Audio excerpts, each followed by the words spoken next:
It's an absolute pleasure to be here, and I want to welcome Dr. Temple Grandin to joining us tonight. We're very excited to hear from her about her life story, about some of the work she's done, and she and I will have a chance to speak after her formal presentation, talk a little bit about autism and what our approach should be to it.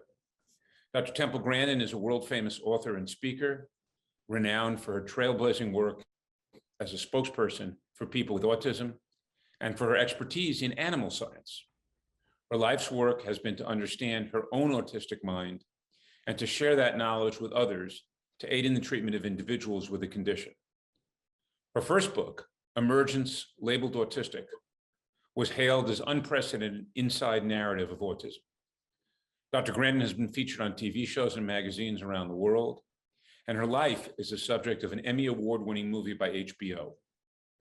Dr. Grandin, through her work in animal science, is a professor of animal science at Colorado State University. Half the cattle in the United States are handled in facilities which she has designed, and I guess the other half are disadvantaged. So welcome, Dr. Grandin. Thank you so much for joining us tonight. Well, it's great to be here tonight. And I'll start out talking a little bit about autism first, and then I'll talk about some of the work that I've done in slaughter. And it's my understanding, especially interested in kosher slaughter. Einstein had autism. Autism ranges from Einstein, who had no speech until age 3, to somebody who can never learn to dress themselves. Very, very broad spectrum. I think that makes a really big problem. Another person that has come out recently that he's autistic is Elon Musk of SpaceX. And when I read this book a number of years ago when it first came out, I put these Post-it notes in here and I marked it where I thought Elon Musk had autism. Now I can say it because he came out on a comedy show and said that he was autistic. So now it's public knowledge. But we have some great innovators that probably had a lot of autistic traits. And Einstein, with no speech until age 3, he would be in an autism class today. But you have a huge range. Well, when I was 4 years old, I had no speech. I had all the symptoms of severe autism.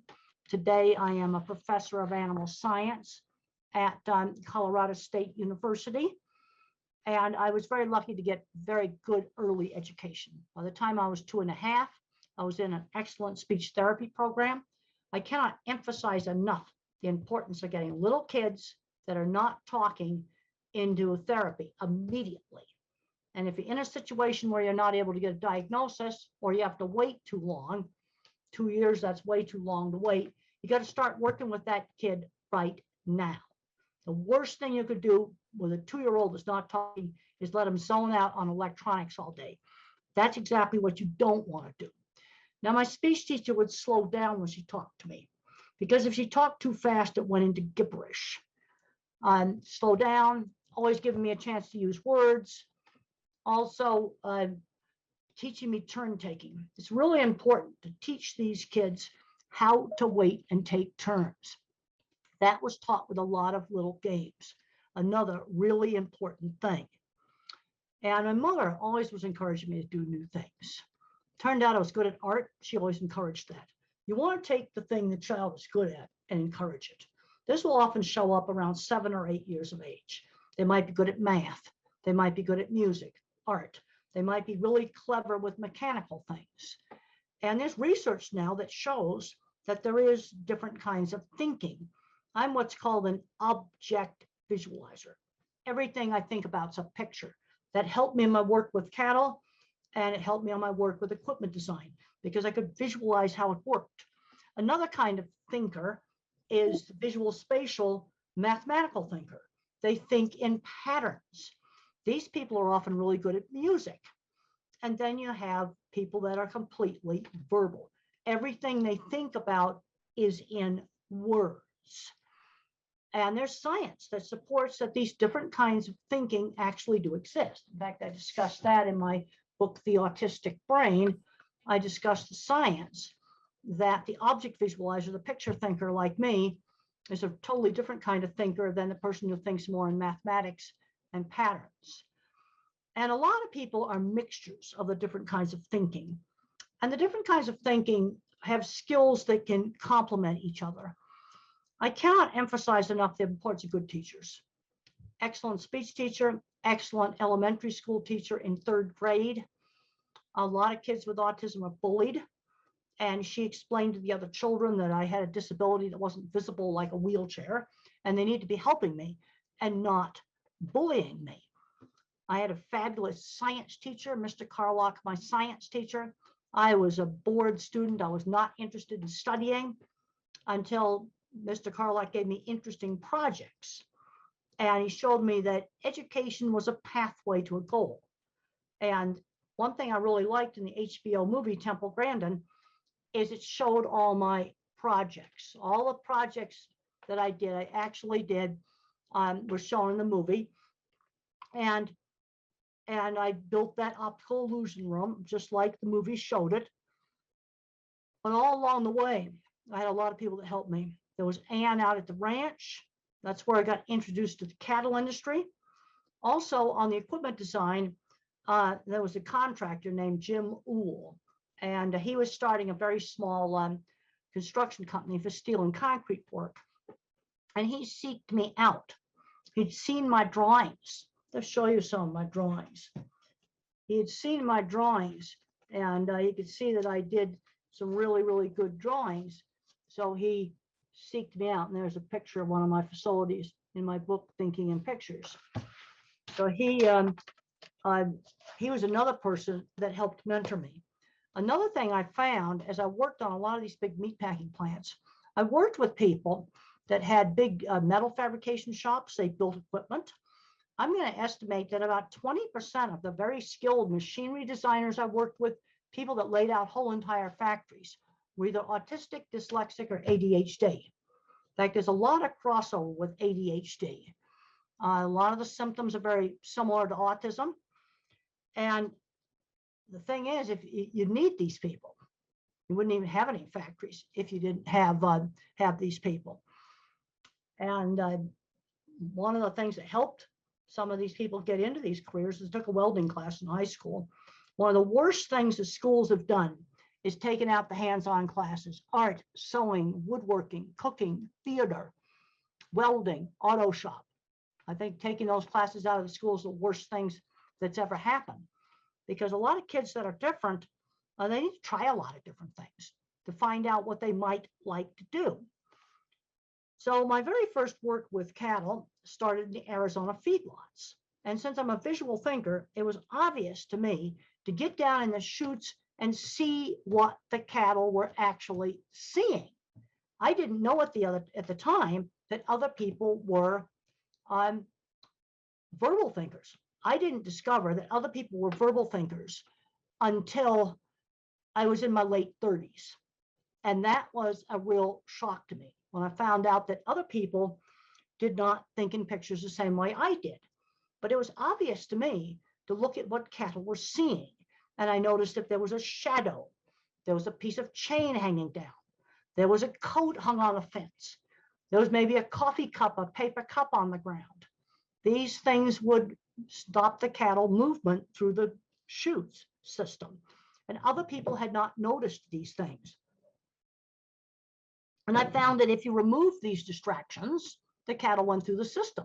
If you did things like lighting up the entrance of a chute, the cattle would go through the systems.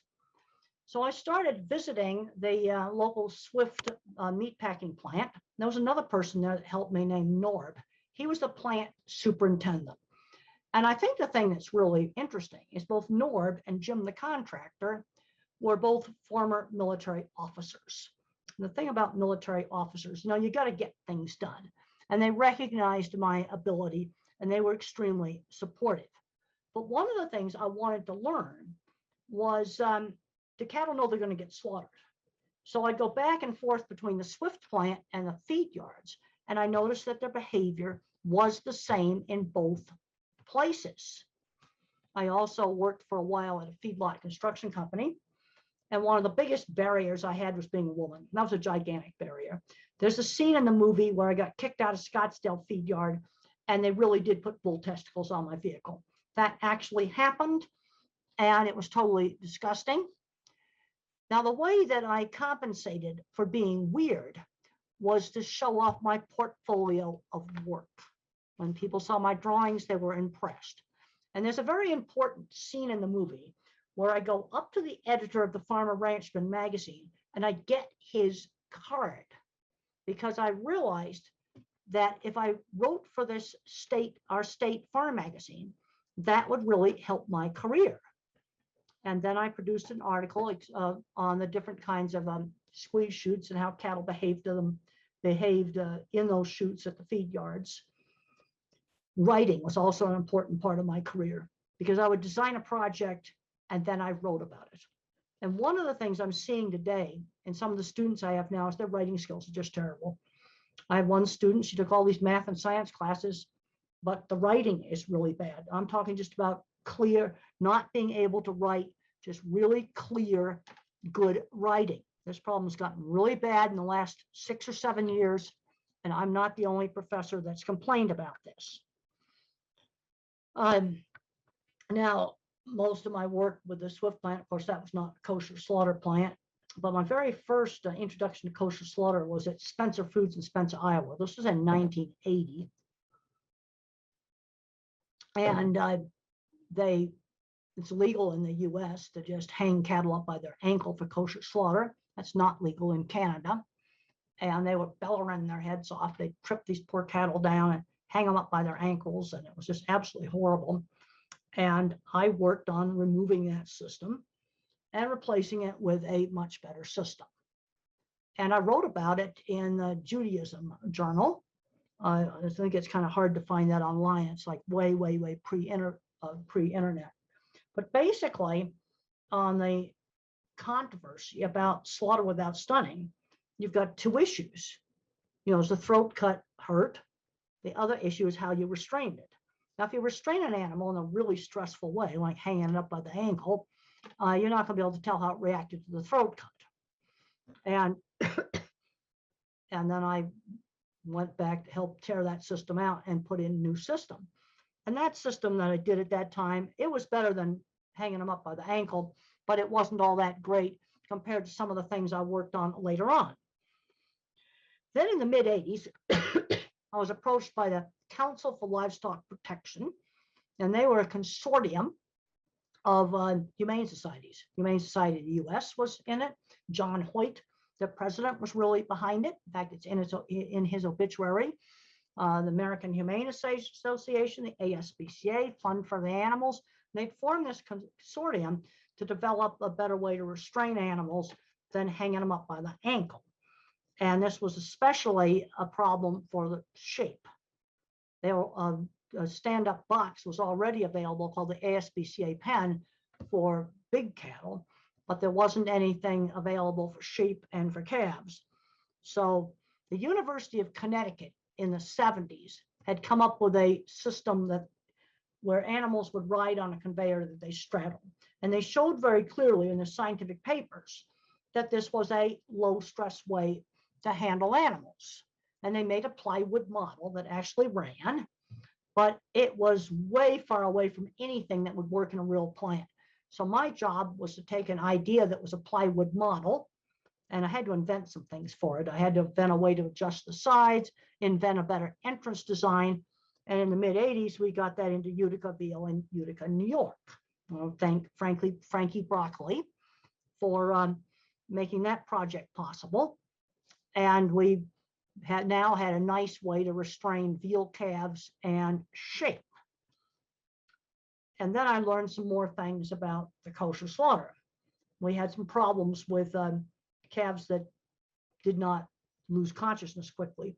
And what I learned in that is that the way the rabbi did the cut made a big difference. And if you change the way they did the cut, but still making it according to Jewish rules, then the animal would collapse very quickly.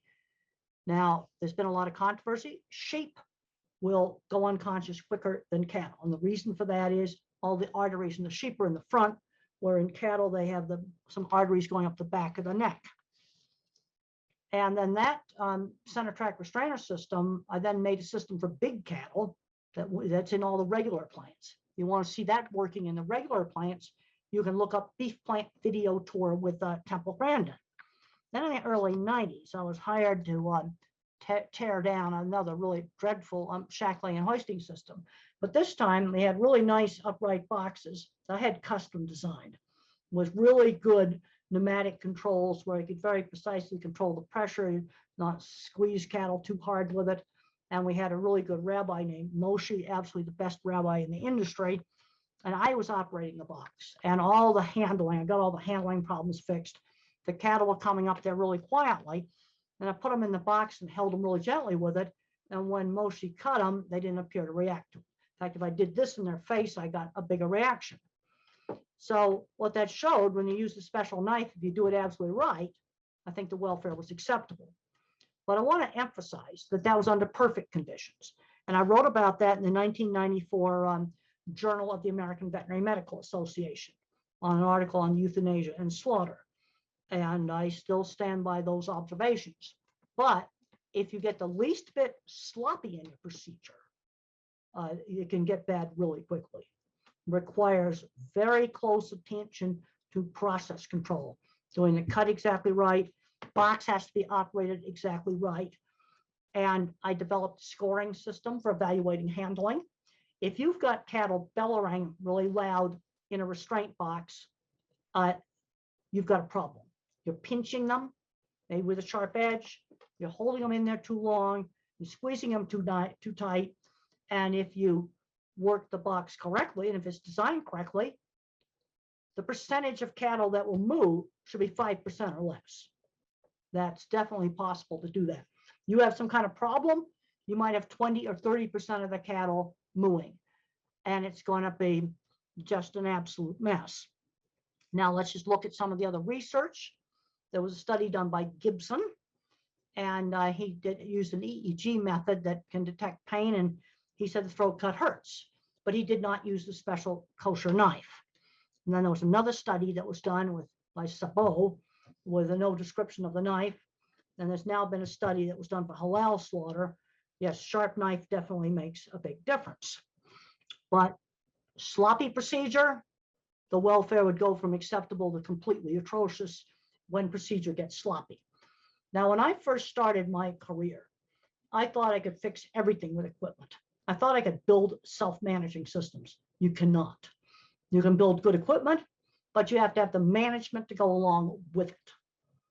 And what I found is I train the employees, but then in a lot of cases, and this applies to regular slaughter also, I did most of this with regular slaughter, you can train employees, but if the manager's not behind it, then the manager untrains the employees for me.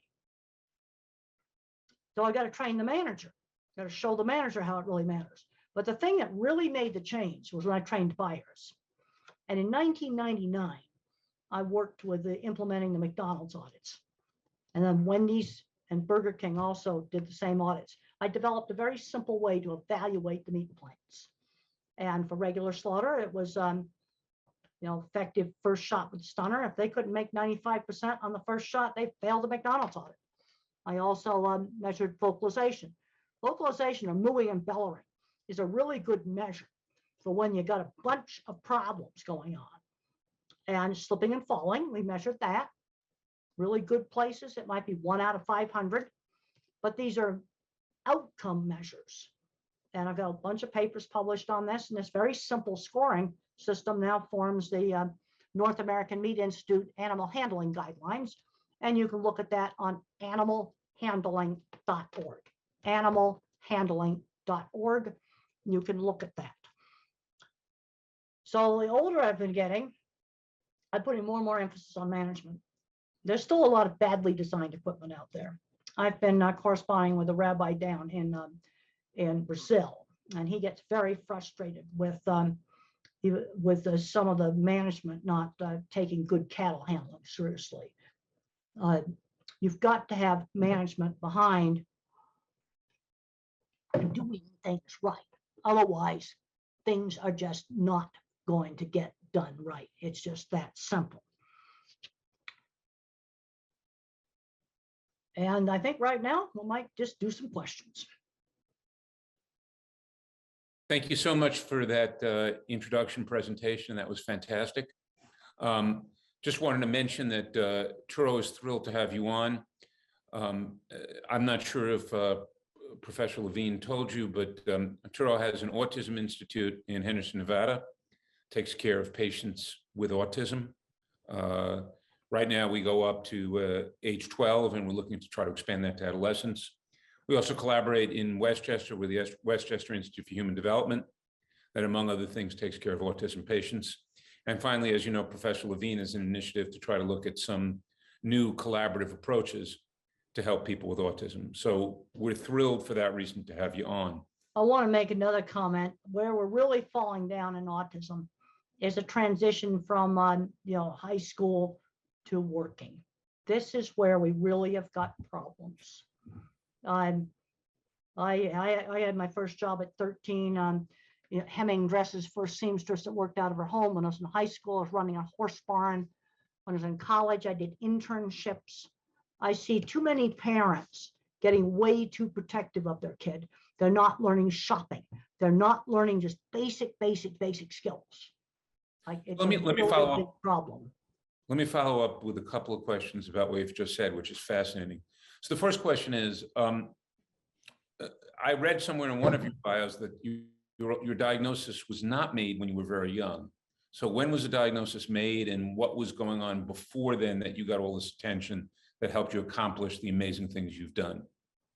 Mother took me to a neurologist, Bronson Crothers. There's now a Bronson Crothers endowed chair at the Boston Children's Hospital, a neurologist. Checked me out for deafness and for epilepsy, negative on those.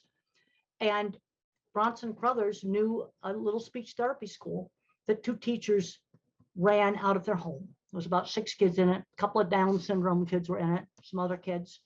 And these were just these really good teachers. They knew how to work with the kids. A lot of one-on-one speech therapy, a lot of turn-taking games. And that would have been in 1949. I was born in 47. Okay. Would have been in 49 when I would have been taken in. Nobody knew what autism was. Right. And so they called me brain damaged. The autism diagnosis, that came in around like at age 5. That came in a little bit later, but I had all the classic symptoms. And I've been doing a lot of brain scans and stuff. I mean, it's obvious that, I was autistic. I was the kind of kid that in the 50s, they would just put in an institution. And it was very fortunate that my mother went to this neurologist, not a psychiatrist, not a psychologist, a neurologist. And I think Bronson Crothers was really ahead of his time. And it was really lucky that there was this little tiny school that they just did it out of their home, 2 older teachers. Now, did they know, even though the name wasn't there, did they kind of know what you had and how to approach you? They knew how to approach it. They did a lot of the same stuff teachers did today. Like, my teacher would hold up a cup like this, and she'd say cup. And then she'd say cup regular, and then she'd go cup. She'd say it both fast and slow. And then when I said it, she praised me. That's discrete trial today. She was doing it. Right. She was definitely doing it. And then she'd take each child out one at a time for one-on-one speech therapy. And then the other teacher would have the other kids involved in a turn-taking game. Yeah, a lot of the same stuff we do today. She was doing it. So let's talk a little bit, kind of first, since you just began to speak about therapy, let's talk about treatment. You've talked about a couple of the things you think help.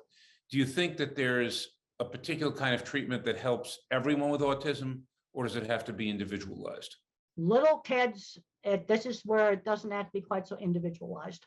The main thing is you got to be careful about sensory overload. Miss Reynolds would grab my chin like this, make me pay attention. Now there's other kids with much more severe sensory problems that if you did that, you'd throw them into sensory overload. That would not work with them. Some kids, you got to be more gentle. But a good teacher knows how to be gently insistent. A good teacher knows just how hard to push. You push the kid too hard, they're going to tantrum and go into sensory overload. And and that would be, you have to be careful about that. But the most important thing is getting in there with lots of one-to-one with an effective teacher. We can argue over the method. What's an effective teacher? More speech, better turn taking, better waiting and taking turns. I'm talking little kid here, 3 years old, using toothbrush, using the bathroom, dressing, basic things. And so how about the approach that you talked about before? You talked about how one of the challenges is getting adolescents into the workforce or young adults into the workforce. Is there a different set of approaches at that age that's needed? Is it more individualized? Is there a different kind of thing? Well, let's just go with fully verbal. Let's just start with fully verbal. Okay. Let's start. You want to for all of them. You want a gradual approach where you gradually transition. Let's start with replacements for the childhood paper routes, because I've talked with a lot of granddads, and the granddads find out they're autistic when the kids get diagnosed, and granddaddy had a paper route at age 11. So that means that let's start volunteer jobs where somebody outside the family is the boss at age 11, like maybe a church, farmer's market. They've got to start learning how to do a task on a schedule outside the home. I'm going to say that for everybody that's fully verbal, everybody. And we have to be careful about the multitasking. I'll tell you, in general, some jobs you don't put them on. Super crazy busy takeout window. That's not where you put them. So don't put them on a heavy multitasking job. Jobs with too much noise can be a problem. Some can tolerate noise better than others. Chaotic restaurant works for one kid. It will not work for another kid. A quiet office supply store was a real good choice. But one thing that's going to be for everybody, I want to start young with chores for little kids, teaching work skills. That's for everybody. So and then as soon as they're legal, I want them in real jobs. As soon as they're legal. What about schooling? They need to get a real job. What about schooling? What do you recommend? You know, I'm not talking about the individualized attention that you recommended for young children. I'm talking about high school, college, vocational school. Because you talked about getting into the job market. First of all, they can just do jobs for job training, an ice cream shop or something like that, just for job training. Got it. Now, I was a terrible student in high school. I didn't do any studying until I was a senior. And Mr. Carlock got me interested in studying. But now for some of the individuals that are fully verbal, skilled trades where they need to go. Now, that's not for everybody. Another one needs to go into computer science. It's this is where they need to be exposed to a variety of things. Then you can see what the kid's good at. You see, that's the thing. You see, we're getting way too locked into the labels. I just did a book with Deborah Moore called Navigating Autism. She's a psychologist who's done a lot of work with autism. And we get so locked into the label, you don't see the kid. You see, and I'm also finding that the verbal thinkers overgeneralize, because when I was out working in construction, I worked with people that were definitely autistic, and they were some of the smartest people there were. They had 20 patents for really, clever engineering stuff. But they've got to learn how to work. So let's just start out with something simple when they're 11. Usher at the church. Okay, that or it's at synagogue. Usher at the synagogue. Just where they do a little task where somebody else is the boss. That needs to start at age 11. Period. That's for everybody. And then gradually, if there's some little store they could help out in, they need to start doing that. And they're instant illegal, real jobs. I don't really, the training jobs, I don't care what they are. We got to make sure they don't have too much multitasking, not too chaotic. A totally chaotic store during the holidays, that does not work. So let me ask you about that. You've mentioned this a couple of times. You've talked about sensory overload and multitasking. What is it about the chaotic, noisy environment that kids with autism or even adults with autism find challenging? It's just sensory overload.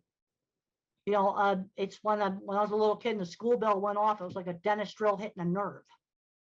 Now, one of the ways to help kids tolerate a noise like the school bell or a hairdryer is to let that child turn it on and off. it's too intense. It's just too intense. So you actually felt physical pain Yes, I did. when you had sensory overload. Yes, I did. And so how did you overcome that? Was it familiarity? Was it Well, training? some of it you can overcome it by if a child controls the sound. I've been on antidepressant drugs for 40 years. That helped me to overcome it. And I'd recommend reading Thinking in Pictures, where I talk about a believer in biochemistry. That reduced it some. But I still have problems with scratchy clothes against my skin. These sensory issues are very variable.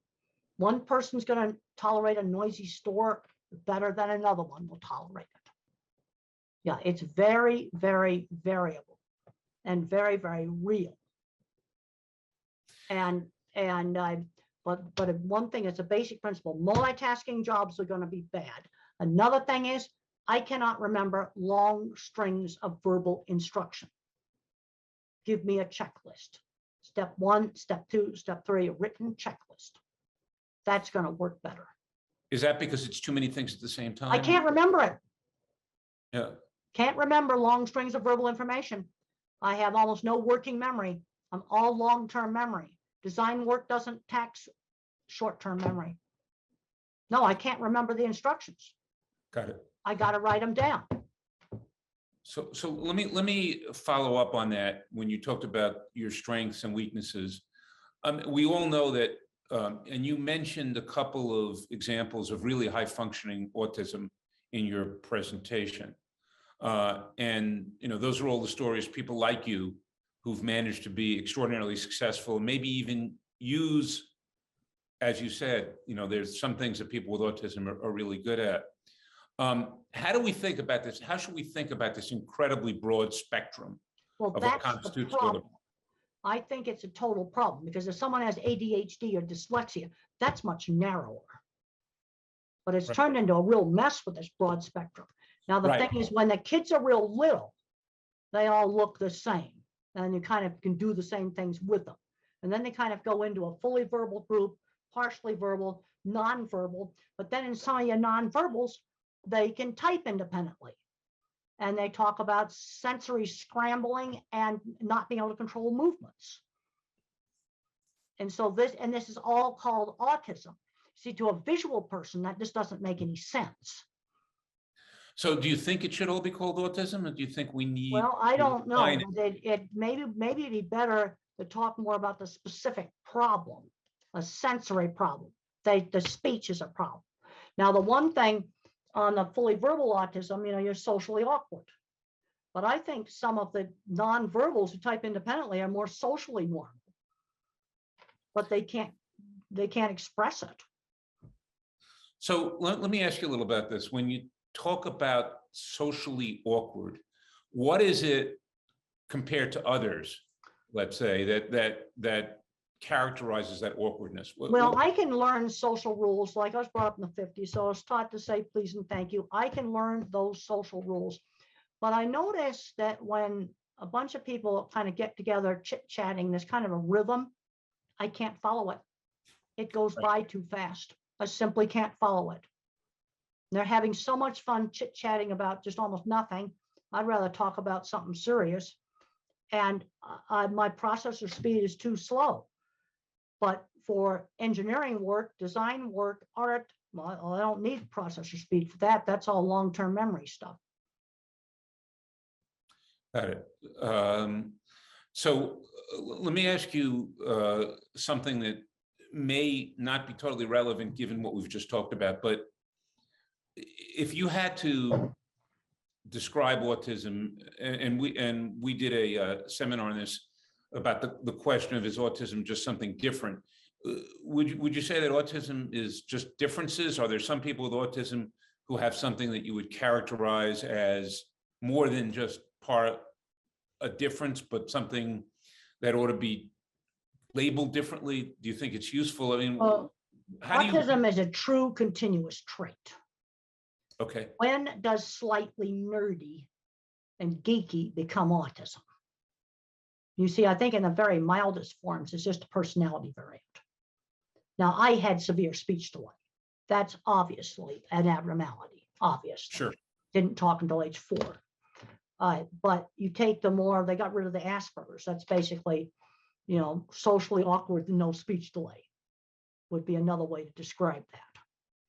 And there's lots of people working out in Silicon Valley that would be in that category. Right. Well, they're not interested in social things. You see, the autistic brain's more interested in interesting things you do. Okay, like I listen to songs on the radio. I mean, 80% of the songs about romance and love and relationships. Well, somebody has kind of got my kind of thinking. I like to solve problems and figure out how to do interesting stuff. I also cared a lot about animals, so I worked on the coast of slaughter to get rid of shackling and hoisting. Yeah. So let's talk about that for a second. You said, I think in your book, you talk about the fact that somehow relating to animals, that autism helped you in relating to animals. Well, an animal doesn't think in words. Okay. An animal is a sensory-based thinker. Its memories will be pictures, smells, sounds. Animals pick up a lot of motion from the sound of their their vocalizations. You see, I think the first thing to understand animals is to get away from words. Now, when you get into some of the discussion, I can't believe there's still discussion going on that animals don't think.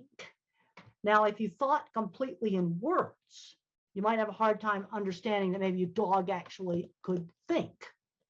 Right. But if you think in a more sensory-based way, which is the way I think, it's ridiculous to say dog doesn't think. And then when you look at the emotions, the brain centers for emotions are the same in all mammals. Now, a dog is not going to fly to the moon. That's not going to happen because we've got a gigantic computer that sits up here that a dog doesn't have. But they, like, let's see what kind of thinker that you are. Like, and you can ask me some keywords and I'll tell you how I access my memory.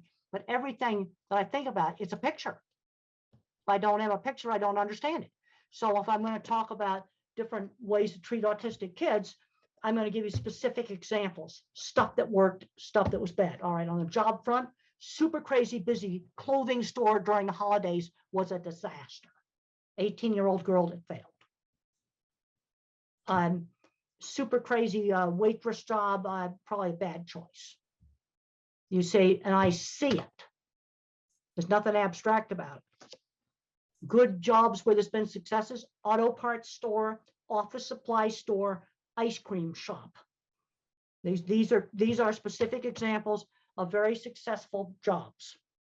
But the interaction with animals is really based on the fact that it sounds like you can understand the way they think better than others. Is that Well, fair? animals don't think in words. Right.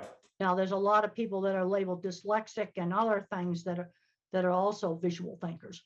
And these are the people that can fix anything. Yeah, they're all retiring. When the electric wires fall down, you're going to need people with my kind of mind to fix them. And all the big towers get wrecked with the ice. That's happened in Canada. Bent them right in half. And when I talk about that, I see it. I see pictures of them. I actually saw them bent in half in Kansas, 2007. 4 miles of electric towers bent like that. Ice storm.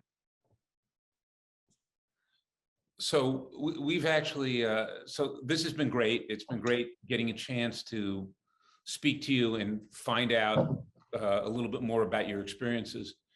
We literally have dozens of questions from our attendees tonight. Some are comments, but many of them are questions, many of them are very good. So rather than let's do a few of the questions. So let's do a few of the questions. I'm going to turn this over to Professor Levine. Professor Levine is director of Jewish Law Institute at the Fuchsberg School of Law at Truro. But as I mentioned, he's developed an interest in helping people in autism using a legal and multidisciplinary approach. And he has had a chance to read some of the questions that have come in from the audience while I've been concentrating on talking with you. So I'm going to turn it over. So I'm going to turn it over to Professor Levine, whom I think you've spoken to before. Okay, all right. We have about 15 minutes or so left to try to get some of the fantastic questions from the audience answered. So Professor Levine, please try to see how many of the questions we can get to that were addressed by the audience to Dr. Grandin. Thank you so much, Dr. Kadish. And I just want to say on my own behalf, on behalf of the Jewish Law Institute at Touro Law Center, and the program I've initiated at the Touro Law Center on disability rights and inclusion, and trying to promote autism awareness and acceptance, that it's such an honor and a pleasure for us to have you with us this evening. Many of the questions have been sent in from individuals who themselves have been diagnosed on the autism spectrum, family of those on the autism spectrum. Okay. And on that note, I'm interested, and we are interested in your thoughts on why it is that there is such a proliferation, as it were, of diagnosis, almost an explosion, as some have put it, in the recent years, as opposed to what we used to see maybe 20, 30, 40 years ago. Well, I think part of it is originally on the DSM, you had to have speech delay to be labeled autistic. And then in the early 90s, Asperger came in, where you could be on, speech delay was no longer required. So that drastically broadened the spectrum right there. And then they took that out, and now all of it's all mushed together in a great big huge continuous thing. And I think another thing that's contributed to it, social rules aren't taught in the same structured way that they were taught in my generation, where they'd sit the kids down at the table and you were taught table manners, you were taught to say please and thank you. Kids had paper routes really young, so they learned jobs really early. That's why the granddad had a job when then he discovers he's autistic when the kids get diagnosed. Now, for that granddad, learning that he's autistic, that can be extremely helpful, because it will explain why maybe his marriage was a problem. You see, that's where a diagnosis can be really helpful. I think a lot of it's been here. I worked in heavy construction for 25 years, and I worked with a lot of people that would be definitely in special ed today. And you've mentioned I'm not saying that everybody should go into skilled trades, but a lot of people with my kind of mind, high-end skilled trades. I'm not talking about asphalt in the road or roofing. I'm talking about the real high-end stuff. They're building and designing and patenting, big complicated stuff. But if you take that out of the school, the kid never gets a chance to try it. I think you've mentioned Asperger's a couple of times, and you've mentioned some of the controversies and challenges in trying to categorize autism and define autism. What are your thoughts on Asperger's as a category of autism, whether that's something that's helpful, that can help promote understanding? Well, it's just it's the socially awkward with no speech delay. Now, I know there's controversies about Asperger's past, so maybe you might want to get rid of that name. Let's just use a neutral name: socially awkward with no speech delay. All right, that just explains exactly what it is. And you see, the diagnosis has gotten so. Now, for the little kids, yeah, it's you pretty much do the same things for the little kids, and you make some adjustments for the sensory when you're working with the 2, 3, and 4-year-olds. But once you get past that, they really diverge into these different groups that need very different kinds of services. And I'm also seeing way too much where kids allowed to get addicted to video games, and these video games. On that point, you've emphasized. I'm sorry, you've emphasized early intervention, and this is something that a number of our viewers have asked about. There's sometimes a tension between the notion of letting kids develop in their own way versus pushing them maybe too hard through early intervention. Well, what are your views? My mother stretched me. You don't chuck them in the deep end of the pool. But if I hadn't got the early intervention I got, I wouldn't become a college professor. She always would give choices, stretching me. Things like just teaching manners, just basic things. You can't be a rude, filthy, dirty slob. That just is not okay. And too many kids are becoming recluses in the basement playing video games. I'm seeing way too much of that with young adults. And there's been 3 successes where car mechanics was used as the thing to gradually wean them off the video games. You always have to do it gradually. Then once they got doing the car mechanics, they found that was more interesting than the video games. The other big problem is anxiety. I had horrible problems with anxiety. It worsened all through my 20s. I was saved by a low dose of antidepressant medication. And that's fully described in Thinking in Pictures. And I've been on the drug for 40 years.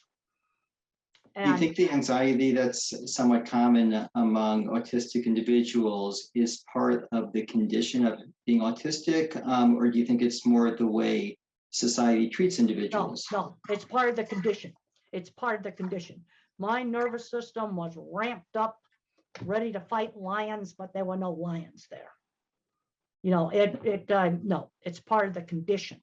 You know, and you hear some people on the spectrum talk about autistic burnout. I think some of that is just anxiety.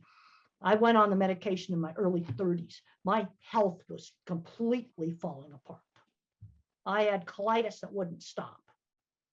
I went on the medication, the colitis mostly cleared up. I still have just a little bit of a problem with that now. No, Also mentioned the it's part of the importance. condition. Yeah, and thank you. Well, you've also mentioned the importance of focusing on the transition to adulthood. And a number of our viewers have asked for advice when individuals have not been diagnosed at a younger age, have not gotten that earlier intervention, and now they're at that transitional point. Some advice you might have for them. Well, let's look at, are they fully verbal? Are they fully verbal kid? I want to get them doing jobs. You know, let's say you got a kid that's addicted to the video games, you got to wean them off slowly. You wean them off slowly, replace it with other things, and give them choices. That's what you do. It's never too late. There's been 3 young adults where the car mechanics worked. You see, and they're probably my mind. I've played a few video games. I won't have any of that stuff because for me, the drugs won't have it on my phone. There's none of that stuff's on my computer. If I have to check out what the subject content is of the latest game, I just watch trailers because you can't play those. But I can find out what the content is. Another question that's common is the issue of self-diagnosis. For individuals who have a sense that they may be on the autism spectrum, that their children may be autistic, and may have a very difficult time getting a diagnosis from a medical professional. What's your view on individuals who themselves diagnose themselves? I have a certain amount of problems with those diagnoses. I'm trained as a hardcore biologist. You get a COVID test and they find out you have the Delta variant. That's precise. Autism diagnosis is a behavioral profile. It's nowhere near as precise. Now, the only reason for having a formal diagnosis is to obtain services. I tell a lot of people, like, we've had some bad stuff where a person wasn't allowed in the military because they had a diagnosis. I've had military people come up to me, and I'm almost sure they were on the spectrum. And so they get diagnosed. I said, no, you want to stay in the military? Absolutely not. It's a behavioral profile. I tell people, you read the books, you'll know. You'll know. And for me, I'll tell you, the most valuable information for me was books written by people on the spectrum. And the other thing was scientific papers, especially on brain stuff, on the social circuits on the brains, and the scientific studies on that. That's the stuff that was most valuable to me. And then, you know, and I'm always learning. I have a book called Different Not Less, and it's 18 older people on the spectrum. They all learn to work at a young age, all different kinds of jobs. And many of our viewers really appreciate your focus on employment, which is so important, of course, for everyone and autistic individuals. A number of viewers have asked the question regarding the interview process, where social skills are often such an important part of the process. Short-circuited, no interview process. I'll tell you how I got jobs. I showed off a portfolio of my work to the people that actually would want the work. Pictures of jobs, drawings. That's what I did. You know, you get HR people. No, they're not the ones that should be picking out a computer programmer or a skilled tradesperson. Is showing off the work, show the code off. That's how I sold jobs, showing my work. And maybe as a follow-up, one of the concerns regarding unemployment and, in a sense, underemployment and promotion for autistic individuals is the office setting, the office politics, and the social aspects of the office that may be challenging to autistic individuals. What are your thoughts on those challenges? I learned to stay out of it. Just stay out of it. Do the job. Also, okay, I'm a professor. I come in, I teach my class, and no gossip. Just stay out of it. I don't bring politics to work. I don't bring any controversial subjects to work. Sex, religion, and politics can stay at home. Don't bring it to work.